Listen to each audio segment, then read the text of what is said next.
दिलीप कुमार, वो हीरो जिसकी मुस्कान ने लाखों दिल जीते और जिनकी फिल्मों ने हिट पर हिट का नया इतिहास रचा। लोग उन्हें प्यार से ट्रेजेडी किंग और एवरग्रीन लीजेंड भी कहते थे, लेकिन उनका सफर सिर्फ पर्दे तक सीमित नहीं था। इसमें थी आजादी की लड़ाई, अभिनय की पहली सीख और वो दौर भी जिसने उन्हें डिप्रेशन तक पहुंचा दिया। यूसुफ खान से दिलीप कुमार बनने की इस अनोखी यात्रा को जानने के लिए वीडियो अंत तक जरूर देखें और चैनल को सब्सक्राइब करना न भूलें ताकि आपको मिले ऐसी ही कहानियां उन शख्सियतों की जिन्होंने इतिहास रचा। यूसुफ खान का जन्म 11 दिसंबर 1922 के दिन पाकिस्तान के पेशावर में हुआ था। उनके पिता लाला गुलाम सरवर खान फलों के व्यापारी थे। यूसुफ खान बचपन से ही पढ़ाई में होशियार और खेलों में तेज थे। 1930 के दशक में उनका परिवार मुंबई आकर बस गया, लेकिन कुछ समय के लिए वे नासिक के पास देवलाली में भी रहे। 1940 के दौरान पिता से कहासुनी होने के बाद वो पुणे चले गए और वहाँ शुरुआती दौर में उन्होंने मिलिट्री कैंटीन में काम किया और फिर उसी कैंटीन के पास एक फास्ट फूड सेंटर की शुरुआत की। आम लोगों के साथ साथ मिलिट्री के कई बड़े अफसर वहां आकर जायके का लुत्फ उठाते थे। 1942 में जब क्विट इंडिया मूवमेंट की शुरुआत हुई तो मुंबई के अगस्त क्रांति मैदान से निकली हुई आग भारत के हर कोने में फैलती जा रही थी। यूसुफ खान ने भी उस आंदोलन में बढ़ चढ़ के हिस्सा लिया और अंग्रेजी हुकूमत के खिलाफ अपनी बात निडरता से रखी, जिसके कारण अंग्रेजों ने न केवल उन्हें अरेस्ट किया बल्कि उनका फास्ट फूड बिजनेस भी बंद करवा दिया। सब खत्म होने के साथ ही यूसुफ मुंबई लौटे और अपने पिता के साथ एक बार फिर फलों का बिजनेस करने लगे, लेकिन उनका मन उस काम में नहीं लग रहा था। वो जिंदगी में कुछ और करना चाहते थे। ऐसे में वो एक दिन अपने पिता के परिचित डॉक्टर मसानी से मिलने पहुंचे और बताया कि वो नौकरी की तलाश में हैं। डॉक्टर मसानी ने उन्हें बॉम्बे टॉकीज स्टूडियो की प्रोड्यूसर और मालकिन देविका रानी से मिलवाया। देविका रानी ने उनका स्वागत किया और उन्हें बतौर स्क्रिप्ट राइटर बॉम्बे टॉकीज में जॉब दे दी। उस वक्त फिल्म किस्मत और चार आंखें बॉम्बे टॉकीज के बैनर तले बन रही थी, लेकिन किस्मत उन्हें एक ऐसे रास्ते पर ले जा रही थी जिसकी उन्हें खुद भी उम्मीद नहीं थी। देविका रानी उनके व्यक्तित्व और स्वभाव से इतना प्रभावित थी कि उन्होंने यूसुफ खान को एक्टिंग का ऑफर दिया और साथ में दी उनकी नई पहचान, उनका नया नाम दिलीप कुमार। 1944 में उनकी पहली फिल्म आई ज्वार भाटा, लेकिन किसी ने नोटिस ही नहीं किया और फिल्म फ्लॉप हो गई। फिर आई प्रतिमा और मिलान, लेकिन उसमें भी नाकामी हावी रही। दिलीप कुमार निराश तो हो ही रहे थे, लेकिन इरादे इतने मजबूत थे कि उन्होंने हार न मानते हुए अपनी खामियों पर काम करना शुरू किया। दिलीप कुमार की मुलाकात जब अशोक कुमार से हुई तो उन्होंने उन्हें अभिनय का असली मंत्र समझाया, जिसे सुन दिलीप कुमार बेहद प्रभावित हुए और आने वाली फिल्मों में उन्होंने अशोक कुमार के इस ब्रह्मास्त्र का भरपूर फायदा उठाया। उन्होंने खुद को निखारा, एक्टिंग को पढ़ा और हर किरदार को जीना सीखा। साल 1947 में फिल्म जुगनू आई और फिर देखते ही देखते दिलीप कुमार की पहचान बनने लगी। शहीद, मेला, अनोखा प्यार और नदिया के पार ने उन्हें नए मुकाम दिए। फिर उनकी जोड़ी बनी राज कपूर और नरगिस के साथ फिल्म अंदाज में। लव ट्रायंगल पर आधारित यह फिल्म लाइफ की ट्रेजेडी दर्शाती है। दिलीप कुमार का यह रोल क्रिटिकली लोगों को बहुत पसंद आया और यहीं से दिलीप कुमार को ट्रेजेडी भरे रोल्स मिलने शुरू हो गए, जिसे लोग काफी पसंद कर रहे थे। जैसे देवदास में उनका दर्द, अंदाज में उनकी भावनाएं, गंगा जमुना में उनकी मासूमियत, ये सब देखकर लोग रो पड़ते थे और इसी वजह से उन्हें ट्रेजेडी किंग के नाम से बुलाया जाने लगा। फिल्में विचारों पर असर डालती हैं, इस बात को तो हमने अक्सर सुना ही होगा, लेकिन फिल्में उनकी भी मानसिकता पर असर डालती हैं जो वो किरदार निभा रहे हैं। दिलीप कुमार के साथ भी एक ऐसा ही वाकया हुआ। दरअसल कई ट्रैजिक रोल्स निभाने के कारण दिलीप कुमार कुछ समय के लिए डिप्रेशन में चले गए थे और अपने मनोचिकित्सक की सलाह पर उन्होंने ट्रैजिक रोल्स छोड़ हल्की फुल्की भूमिकाएं निभानी शुरू की। कहा जाता है कि दिलीप कुमार अपने रोल में इस कदर डूब जाते थे कि कई बार वो उस किरदार से बाहर ही नहीं निकल पाते थे और यह उनके डिप्रेशन की वजह बन जाता था। 1950 और 1960 के दौरान दिलीप कुमार का गोल्डन एरा था। एक तरफ देवदास का दर्द तो दूसरी तरफ राम और श्याम का कॉमेडी रोल। एक तरफ नया दौर का संघर्षशील मजदूर तो दूसरी तरफ मुगले आजम का शहजादा सलीम। दिलीप कुमार ने साबित कर दिया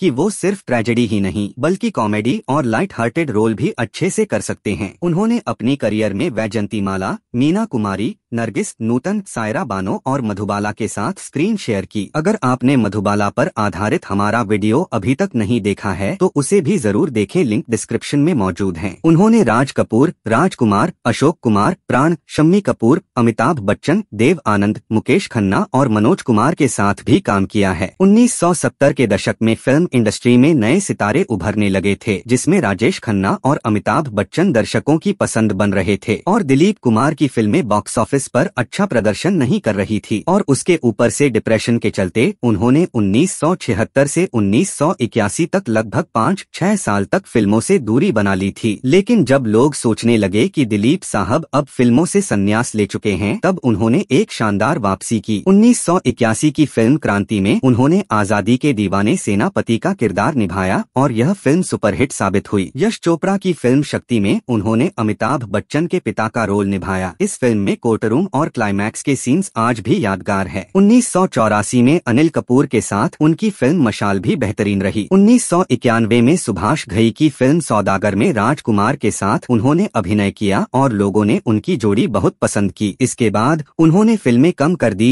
और 1998 में किला उनकी आखिरी फिल्म रही। इसके बाद उन्होंने राजनीति और सामाजिक कामों में सक्रियता दिखाई। दिलीप कुमार हमेशा से गरीब और जरूरतमंद लोगों की मदद के लिए आगे रहते थे। 1980 में उन्हें राज्यसभा के लिए नॉमिनेट किया गया। दिलीप कुमार के निजी जीवन में मधुबाला का बहुत बड़ा स्थान था। दोनों की मुलाकात 1951 की फिल्म तराना की शूटिंग के दौरान हुई। धीरे धीरे उनकी दोस्ती मोहब्बत में बदल गई, लेकिन फिल्म नया दौर के विवाद ने उनके रिश्ते में दरार डाल दी। दिलचस्प बात यह है कि इसके बावजूद दोनों ने मुगले आजम में साथ काम किया। मधुबाला से अलग होने के बाद दिलीप कुमार का नाम वैजयंती माला के साथ जुड़ा। फिर कामिनी कौशल के साथ भी उनके अफेयर की खबरें आई। 1960 के दशक में दिलीप कुमार की जिंदगी में सायरा बानो आई। 1966 में शादी के दिन दिलीप कुमार 44 साल के थे और सायरा सिर्फ 22 की। उम्र का इतना बड़ा अंतर होने के बावजूद दोनों का रिश्ता बेहद मजबूत रहा। 1980 में दिलीप कुमार का नाम अस्मा रहमान से जुड़ा। कहा जाता है कि दोनों ने गुपचुप शादी भी की थी, लेकिन यह रिश्ता ज्यादा दिन नहीं चला। जल्द ही दिलीप कुमार को एहसास हुआ कि यह उनकी गलती थी। उन्होंने खुद प्रेस कॉन्फ्रेंस करके इस अफेयर को अपनी भूल बताया। सायरा बानो ने इस मुश्किल समय में भी उनका साथ नहीं छोड़ा। दिलीप कुमार के अंतिम दिनों में जब वे लंबे समय तक बीमार रहे तो सायरा बानो ने पत्नी नहीं बल्कि एक सच्ची साथी की तरह उनकी सेवा की। 7 जुलाई 2021 को उन्होंने दुनिया को अलविदा कहा। दिलीप कुमार सिर्फ ट्रेजेडी किंग नहीं थे, वो एक फाइटर थे। उन्होंने हमें सिखाया कि डिप्रेशन से कैसे लड़ना है, गिरने के बाद कैसे दोबारा खड़े होना है, जिंदगी में कभी रुकना नहीं और हर काम को एक परफेक्शनिस्ट की तरह करना है। उनका जीवन हमें याद दिलाता है कि असली महानता सिर्फ पर्दे पर नहीं बल्कि इंसानियत में होती है। अगर दिलीप साहब की इस कहानी ने आपको भी छू लिया तो इस वीडियो को लाइक कीजिए, शेयर कीजिए और हमारे चैनल को सब्सक्राइब करना मत भूलिए।